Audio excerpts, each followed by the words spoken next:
Saudara sekalian, baru saja Presiden memimpin rapat internal kabinet yang dihadir oleh 19 Menteri, Strip Panglima TNI, Strip Jaksa Agung, Strip Kapolri, dan Kepala Lembaga Negara terkait yang membicarakan tentang follow up rekomendasi penyelesaian non-yudisial pelanggaran HAM berat di masa lalu sebagaimana diputuskan atau ditetapkan oleh Komnas HAM. Presiden sudah mengeluarkan Inpres nomor 2 tahun 2023 kepada 19 menteri dan pejabat setingkat menteri untuk mengambil langkah-langkah secara terkoordinasi dan terintegrasi guna melaksanakan rekomendasi penyelesaian non-yudisial pelanggaran HAM berat di masa lalu.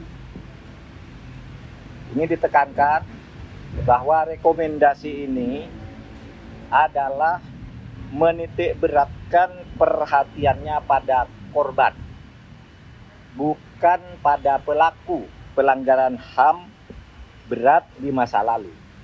Karena kalau menyangkut pelaku itu menyangkut penyelesaian yudisial yang nanti harus diputuskan oleh Komnas HAM bersama DPR untuk selanjutnya diserahkan kepada pemerintah. Jadi ini titik beratnya pada korban, bukan pada pelaku. Kita tidak akan mencari pelakunya dalam penyelesaian non-yudisial ini, karena itu urusan Komnas HAM dan DPR.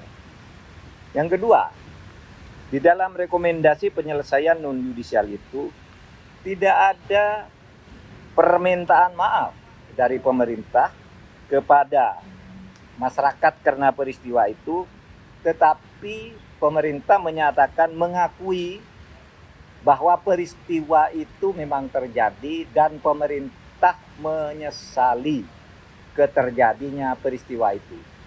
Jadi tidak ada permintaan maaf dan tidak ada perubahan status hukum terhadap peristiwa-peristiwa masa lalu, yaitu misalnya TAP MPRS nomor 25 tahun 66 tetap itu berlaku sebagai ketetapan yang tidak diubah. Kemudian mengenai peristiwa yang sudah diputuskan oleh pengadilan juga itu sudah tetap berlaku. Jadi yang kita lakukan ini adalah fokus pada korban sekali lagi, korban pelanggaran HAM berat masa lalu yang berdasar temuan Komnas HAM ada 12 peristiwa. Dan peristiwa itu tentu tidak bisa ditambah oleh pemerintah. Karena menurut undang-undang yang menentukan pelanggaran HAM berat atau bukan, itu adalah Komnas HAM. Dan Komnas HAM merekomendasikan 12 yang terjadi sejak puluhan tahun yang lalu. Nah, saudara sekalian, saya ingin masyarakat paham perbedaan antara pelanggaran HAM berat dan kejahatan berat. Pelanggaran HAM berat itu dititik beratkan pada unsurnya di mana pelakunya melibatkan aparat secara terstruktur. Mungkin korbannya hanya 2 atau 3 orang, tetapi itu bisa menjadi pelanggaran HAM berat. Tetapi kalau pelakunya itu sipil, terhadap sipil lainnya, meskipun korbannya ratusan, seperti peristiwa bom Bali dan sebagainya, itu bukan pelanggaran HAM berat, tapi kejahatan berat. Gitu. Ini istilah hukum supaya dimengerti, karena ada orang yang mengatakan tidak ada lagi pelanggaran HAM berat. Ya memang tidak ada, yang ada kejahatan berat itu banyak, kriminal itu banyak. Langkah berikutnya pada bulan Juni yang akan datang, Presiden Republik Indonesia akan melakukan kick-off atau peluncuran upaya penyelesaian pelanggaran HAM berat secara non-yudisial ini akan dilakukan di Aceh atau dipusatkan di Aceh pada bulan Juni. Tanggalnya masih akan ditentukan Tempatnya ada di 3 titik, yaitu di Simpang 3, Rumo Gedong, dan Pos Satis, serta Jambu Kepu. Data sudah ada sumbernya, nanti akan di cross check lagi. Bentuk yang akan diluncurkan sebagai bentuk penyelesaian di dalam kick off itu mungkin bentuknya adalah taman belajar atau living park tentang hak asasi. Ini semua masih akan dibicarakan dalam waktu dekat. Nah, saya kira ini pengumuman dari pemerintah pada saat ini, dan 19 pejabat setingkat menteri dan kepala lembaga ini akan segera melakukan langkah-langkah koordinasi pencepatan. Nah, salah satu juga di dalam kick off ini nanti kita akan mengumumkan kepada warga negara yang menjadi korban pelanggaran HAM berat di masa lalu yang ada di luar negeri, yang kita kenal sebagai istilah eksil. Nah, banyak sekali orang yang tidak terlibat dalam gerakan, misalnya apa yang disebut G30 SPKI, dulu menjadi korban tidak boleh pulang di luar negeri. Karena waktu itu mereka disekolahkan oleh Presiden Soekarno ke berbagai negara di Eropa Timur, di Eropa dan RRQ, dan macam-macam gitu. Begitu mereka selesai, ternyata terjadi peristiwa G30S sehingga tidak diizinkan pulang pada waktu itu. Nah, mereka ini masih ada beberapa di luar negeri, nanti akan kita undang. Mereka ini bukan anggota PKI. Mereka ini korban karena disekolahkan lalu tidak boleh pulang. Saya ingin beri contoh. Presiden Habibie ini adalah salah satu korban peristiwa tahun 65. Beliau tahun 60 bersekolah ke Jerman. Tahun 63 lulus master, lalu melanjutkan doktor.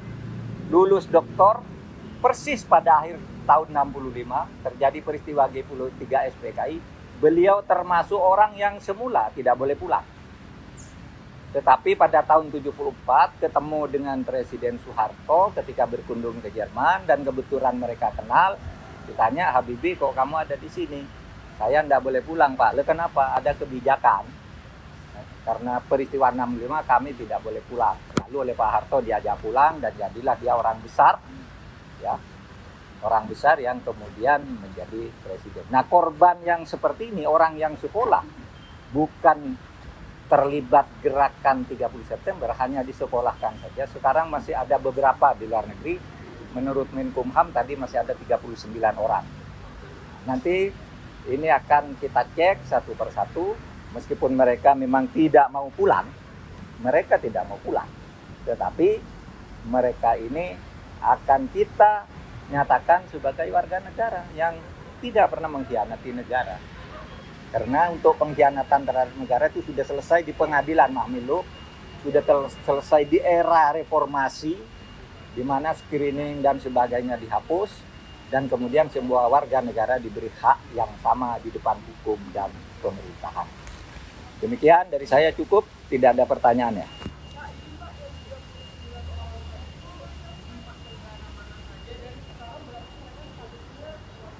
Ya, warga negara asing ada di Rusia, ada di Praha, ada di Kroasia, ada di berbagai negara, ada di Belanda. Ini tersebar-sebar. Mereka umumnya sebenarnya udah ditawari pulang dulu waktu zaman Presiden Gus Dur, kemudian Presiden SBY, Presiden Megawati, sudah difasilitasi, tapi mereka sudah tidak punya keluarga di sini, asetnya sudah habis, mereka sudah kawin-mawin di sana. Ada yang jadi profesor di sebuah universitas di Rusia, karena dia tidak boleh pulang. Tetapi mereka ini hanya ingin dinyatakan mereka bukan pengkhianat, mereka belajar, disekolahkan secara resmi oleh negara. Itu yang disebut orang-orang eksil karena peristiwa tahun 60. Oke, makasih.